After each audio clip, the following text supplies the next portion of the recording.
અરે આઈને સૂરજ, બેસ. આવ સાહિલ, બેસ. કેવું ચાલે બોલ? મજામાં. અરે 2 દિવસ પછી રક્ષાબંધન છે. તું જવાનું છે આ વખતે તારી બેનના ઘરે? હા, 2 દિવસ પછી રક્ષાબંધન છે નહીં? અરે હા, એને ક્યાં એની બેન બોલાવે છે. હા. શું થયું દોસ્ત? આટલા વર્ષ વીતી ગયા, મારી બેન મારી સાથે હજુ પણ બોલી નથી. હવે તો રક્ષાબંધન પણ આવી ગઈ. બધા ભાઈઓ પોતાની બેન પાસે રાખડી બંધાવશે. શું હું મારી બેન પાસે રાખડી નહીં બંધાવું?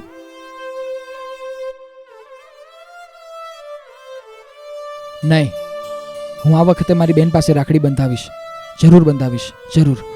પણ મારી પાસે તો પૈસા પણ નથી. તો મારી બેનને હું શું આપીશ? શું આપીશ? શું આપીશ?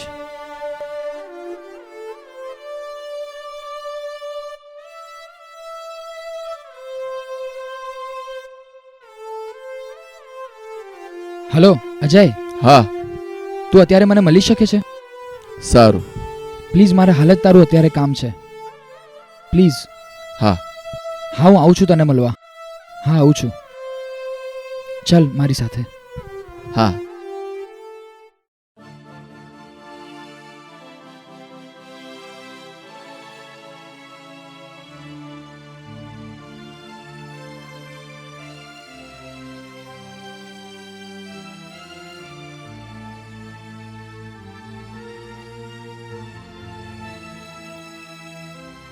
અરે આવો આવો.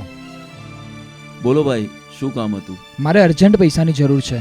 કેટલા પૈસા? 20,000 રૂપિયા.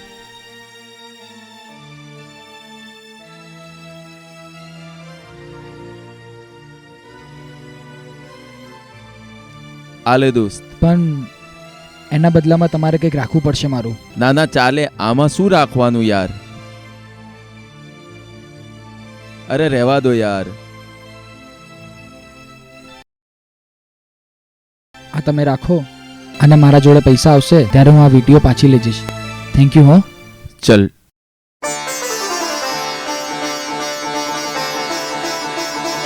બાપુજી, બાપુજી.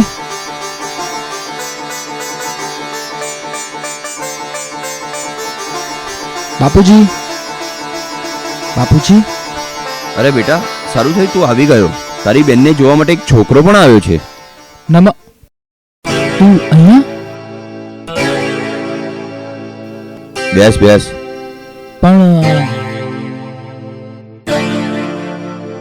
અરે દિવ્યા, આ તારો ભાઈ છે?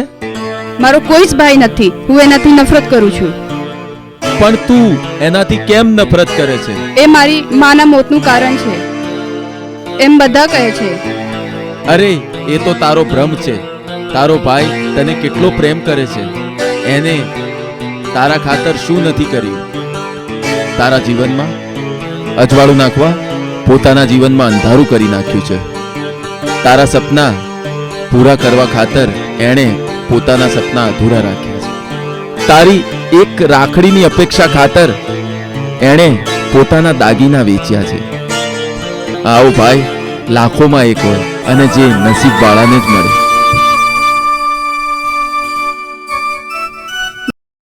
મને માફ કરી દે ભાઈ. મેં તને સમજવામાં બહુ મોટી ભૂલ કરી. મને માફ કરી દે. અરે નહીં બેન, એમાં તારો કોઈ વાંક નથી. એ તો તારી માં સાથેની તારી લાગણી હતી. તું તારી જગ્યાએ સાચી છું, અને હું મારી જગ્યાએ સાચો છું. ચાલ, તારા ભાઈની રક્ષા માટે રાખડી નહીં બાંધે?